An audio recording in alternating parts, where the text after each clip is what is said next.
guys, it's Miss Julia. I hope you guys are having a wonderful Thanksgiving break. I know I am, and I'm so excited to start eating all the yummy, yummy food that we get to eat. Alright, for this video, you're going to need your Learning Together book, your instrument, and of course, your bow.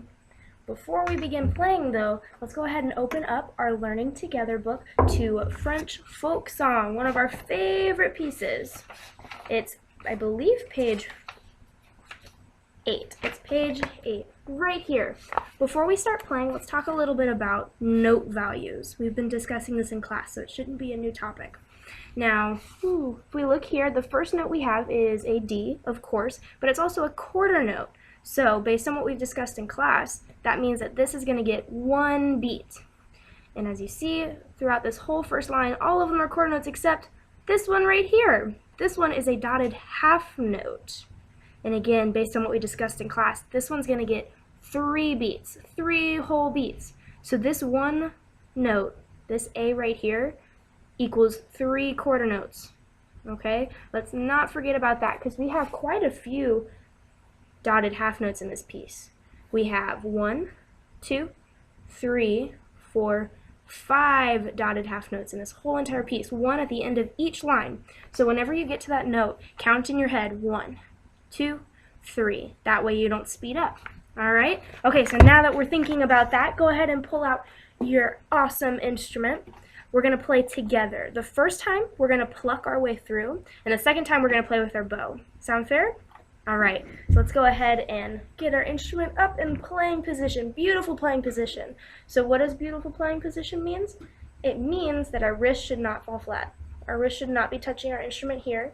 And our fingers should be nice and ready to go no matter what. They should never be flying out here, right? Awesome. So go ahead and get your instrument out in playing position. We're going to start from the very beginning of French folk song and go all the way through together. Okay? Our first note is going to be D on the A string, which means it's our third finger on the A string. Are you ready? Go ahead and get ready in playing position. 1, 2, ready, pluck.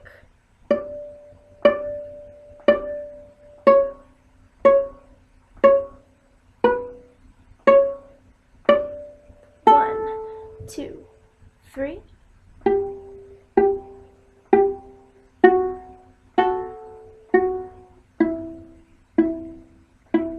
One, 2, 3.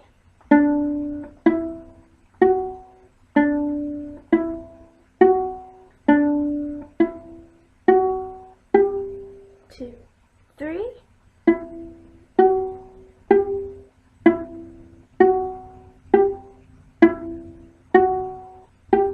1, 2, 3.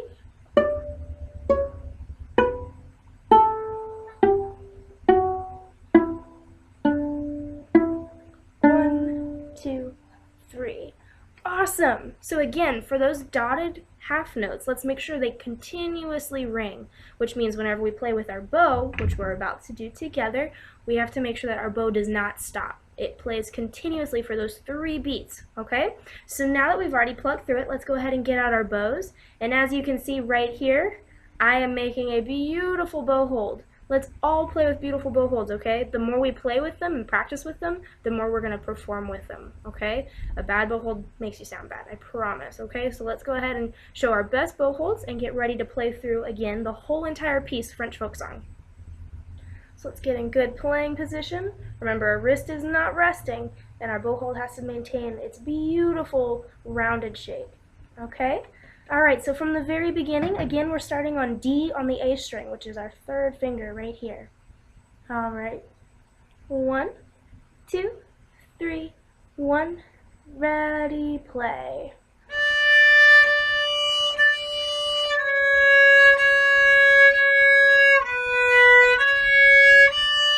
One, 2, 3.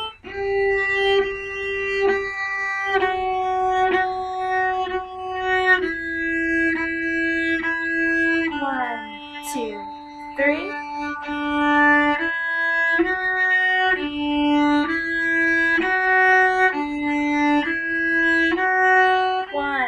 2, 3.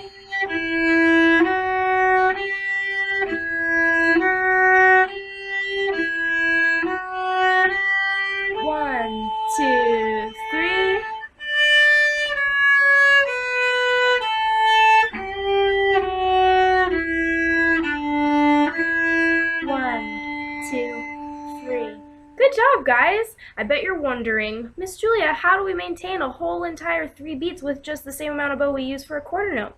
Good question. The answer is using a slower bow. So if you remember in class, we talked about using a slower bow, and whenever we use a slower bow, we're supposed to use a little bit less weight, because if we use a really slow bow and use a lot of weight, this is the sound that'll be produced. Ew, that's not a good sound, is it? But if we use the same amount of speed in our bow and a little bit less weight, look what happens. No crunchies. Keep that in mind and keep practicing it. I did give you guys a practice sheet, and since we just played through it 2 times, that means you get to color off 2 turkeys for French folk song. But now, let's go ahead and open up our books to Lightly Row, which is the very next page. It's page 10 and page 11. And again, before we play through this one, let's talk a little bit again about note values. In Lightly Row, we don't have any dotted half notes, but we do have regular half notes like you see in the first measure, this second measure here, and the last measure in the first line. Half notes are only going to get 2 beats, and quarter notes, again, remember, get 1 beat. So every time you play a half note, like this one right here, again in the first measure, you're going to have to hold it for the same amount of time you would play 2 quarter notes. Okay? Keep that in mind when practicing. It'll really help us all be able to stay together as a class. Okay? Just like we did with French folk song, we're going to pluck through together the first time, and the second time we're going to play with our bow. So this first time, again, playing from the top to the bottom, just plucking. We're going to play pretty slow too, okay? All right. Go ahead and get your instruments up again, and beautiful playing position. Beautiful playing position means none of this, and make sure our fingers are nice and ready to play. I'm going to adjust my computer so you can see my fingers a little bit better. There we go. Alright, so we're going to play again, Lightly Row from the beginning. We're going to start on open A, but make sure our F sharp is ready and prepared. I'll be counting out loud on the half notes again just to remind you that we're holding them. Alright, from the beginning. 1, 2, ready, play.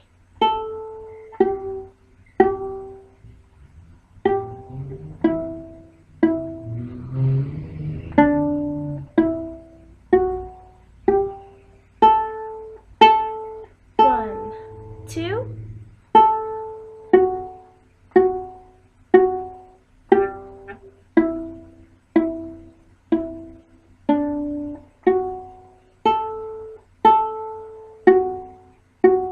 one, two,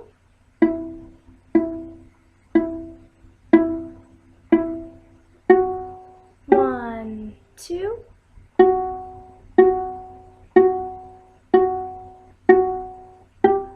One, two.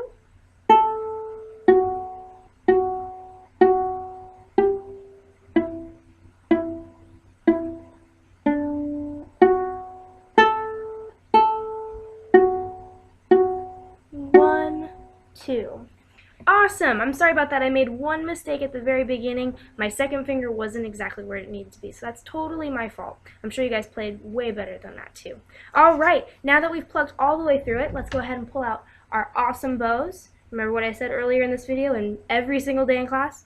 We're playing with beautiful bow holds. We should never be gripping them or holding them like this. Our pinky's always going to go rounded on top. Ooh, pinky's rounded on top. Thumb nice and bent. And our fingers spaced pretty, not generously, but spaced a little bit. Just like this. Awesome. Okay, let's go ahead and put our instruments up in playing position.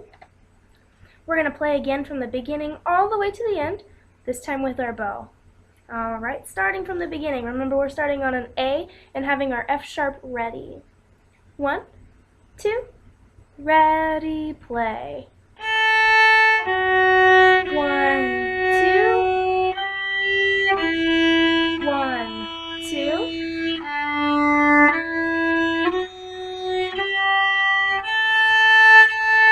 One, two.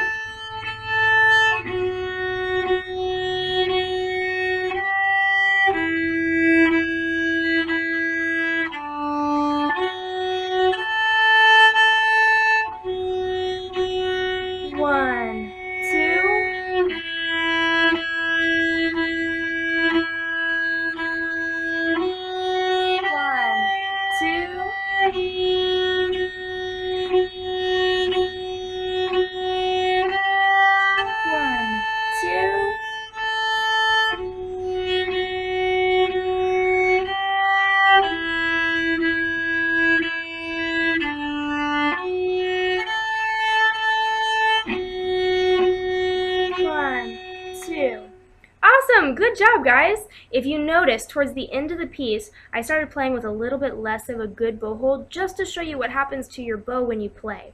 If you're paying really good attention while I was playing, you'd notice my bow started going over my fingerboard, which we talked about in class is a big no-no, right guys?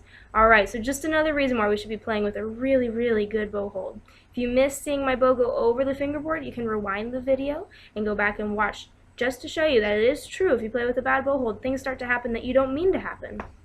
Alright, well you guys did wonderful, and just like with French folk song, since we just together played through Lightly Row 2 times, you get to color 2 of the Lightly Row turkeys. Well, I am so proud of all of you guys, and I hope you guys are having a wonderful Thanksgiving break. I cannot wait to see you next Wednesday, and I hope that you guys keep up the practice challenge. Don't forget, you get a surprise if you finish the whole entire practice challenge, and I know all of you guys are capable of doing it. Awesome. Well, have a good rest of your Thanksgiving break. Bye, guys.